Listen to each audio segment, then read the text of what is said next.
শাকসু নির্বাচন স্থগিতের প্রতিবাদে উত্তাল সিলেটের শাহজালাল বিজ্ঞান ও প্রযুক্তি বিশ্ববিদ্যালয়।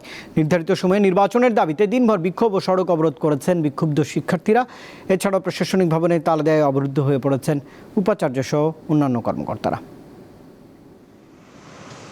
সিলেট শাহজালাল বিজ্ঞান ও প্রযুক্তি বিশ্ববিদ্যালয়ের ছাত্র সংসদ শাকসুর সর্বশেষ নির্বাচন হয়েছিল 1997 সালে।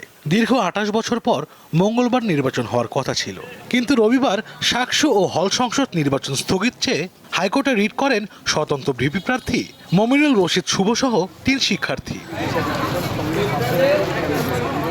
রিটে বলা হয়, জাতীয় সংসদ নির্বাচনের আগে সব ধরনের নির্বাচন বন্ধ রাখার নির্দেশনা জারি করেছে নির্বাচন কমিশন। এই অবস্থায় শাকসু নির্বাচন হতে দেওয়া আইনসঙ্গত নয়।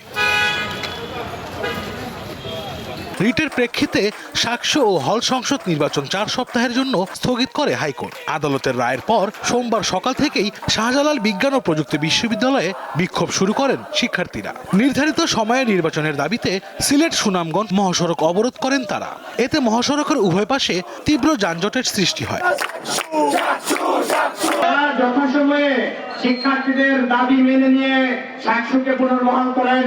আমরা আগামীকালকেই শাকসু চাই, শাকসু আদায় করে আমরা ইনশাআল্লাহ ঘরে ফিরবো।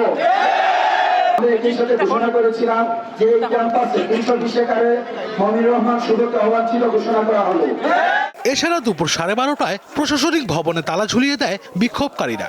এতে অবরুদ্ধ হয়ে পড়েন বিশ্ববিদ্যালয়ের উপাচার্য AM সারোয়ার উদ্দিন চৌধুরী সহ কয়েকজন শিক্ষক ও কর্মকর্তা।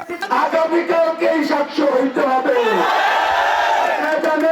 ভেতরে ভিসি পদ্ধতি সহ পুরো প্রশাসনকে আমরা তালা দিয়েছি। তারা যদি সবার উপদেষ্টার কাছ থেকে শাকসু হবে যে কালকে শাকসু নির্বাচনের ঘোষণা না নিয়ে আসতে পারে, আমরা কারেন্টের লাইন, পানির লাইন, খাবার বন্ধ করে দিব। এদিকে নির্বাচনের সুষ্ঠু পরিবেশ নেই দাবি করে শাকসুর নির্বাচন কমিশনারের দায়িত্ব থেকে পদত্যাগ করেছেন বিএনপিপন্থী 8 শিক্ষক। আশরাফ শুভ, দীপ্ত, বার্তা কক্ষ।